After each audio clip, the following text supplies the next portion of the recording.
Hey guys. I was writing a script on this wiretapping issue when Vault 7 was released today, but I am so stunned that I wanted to focus on Vault 7, although these issues are related.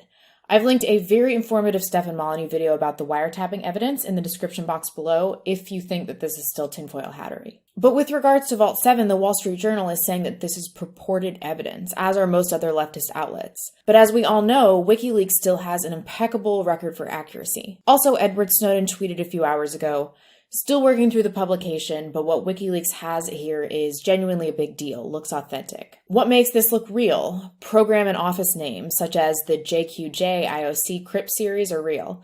Only a cleared insider could know them. Okay, so what is Vault 7? According to the WikiLeaks press release, Vault 7 is a substantial collection of material about CIA activities obtained by WikiLeaks. Part 1 was released today, was obtained recently, and covers through 2016. Details on other parts will be available at the time of their publication.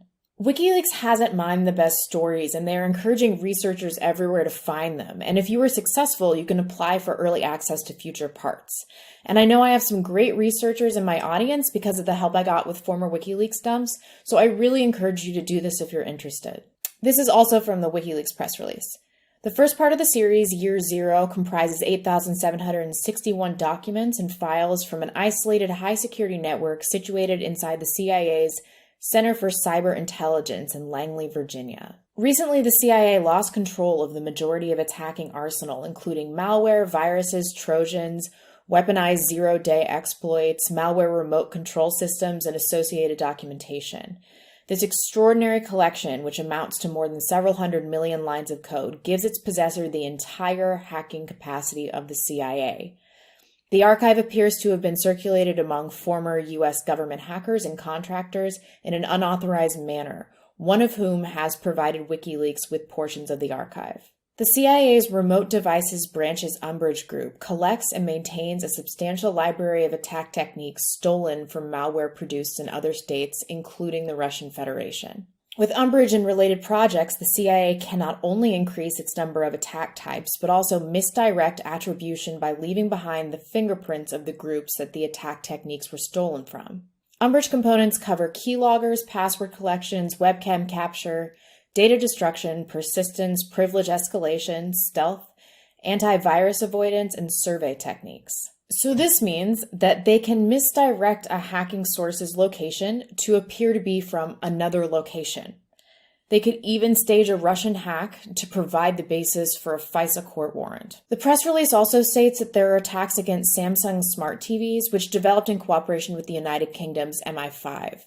After infestation, Weeping Angel places the target TV in a fake off mode so that the owner falsely believes the TV is off when it is on. In fake off mode, the TV operates as a bug, recording conversation in the room and sending them over the internet to a covert CIA server. As of October 2014, the CIA was also looking at infecting the vehicle control systems used by modern cars and trucks.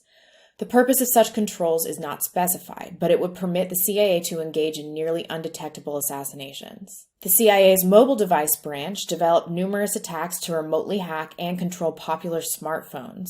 Infected phones can be instructed to send the CIA the user's geolocation, audio, and text communication, as well as covertly activate the phone's camera and microphone. So basically, all of our devices are wide open. Every text and audio correspondence that we have are on the table, as are our cars. Even worse, it appears that the Obama administration did not disclose vulnerabilities in devices to their manufacturers in order to retain their surveillance capabilities. In the wake of Edward Snowden's leaks about the NSA, the U.S. technology industry secured a commitment from the Obama administration that the executive would disclose on an ongoing basis, rather than hoard, serious vulnerabilities, exploits, bugs, or 0 days to Apple, Google, Microsoft, and other US-based manufacturers. Serious vulnerabilities not disclosed to the manufacturers place huge swaths of the population and critical infrastructures at risk to foreign intelligence or cyber criminals who independently discover or hear rumors of the vulnerability.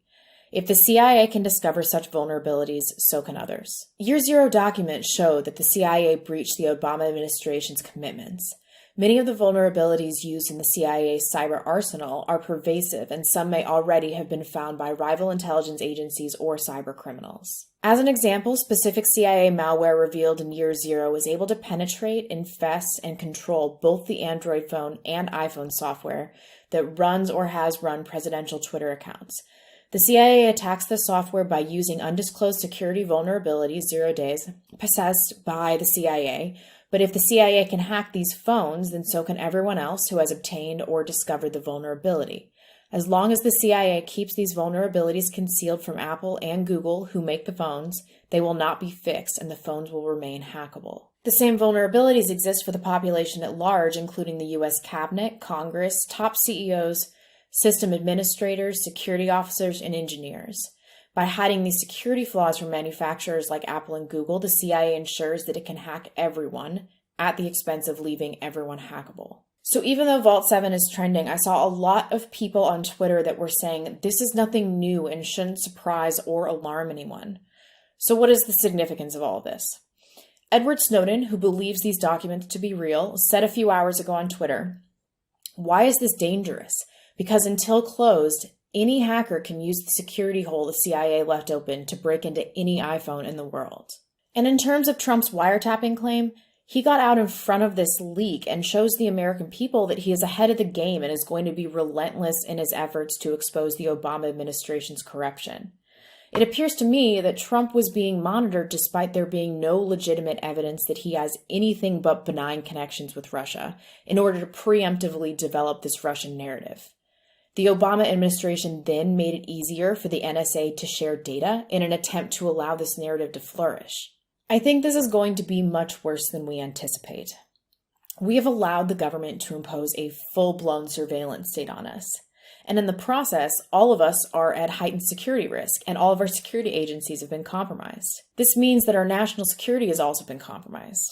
All of the hackable information is most certainly in the hands of our enemies. But it also means that we can expose the CIA and NSA in unprecedented ways through citizen journalism. So once again, if you are interested in investing your time in this most important project, please see the WikiLeaks press release that I have linked in the description below. I expect we will see huge updates to the story as WikiLeaks continues its release, and it is a tremendous amount of information to sift through. But who better to do it than those of us that want to reclaim our personal freedoms and return to constitutional values? So thank you for watching. I'd imagine I'll be talking about this in the coming week and definitely on my Sunday night podcast, 9 p.m. Eastern Time, Beauty and the Beta. Thanks, and I'll see you soon. Bye.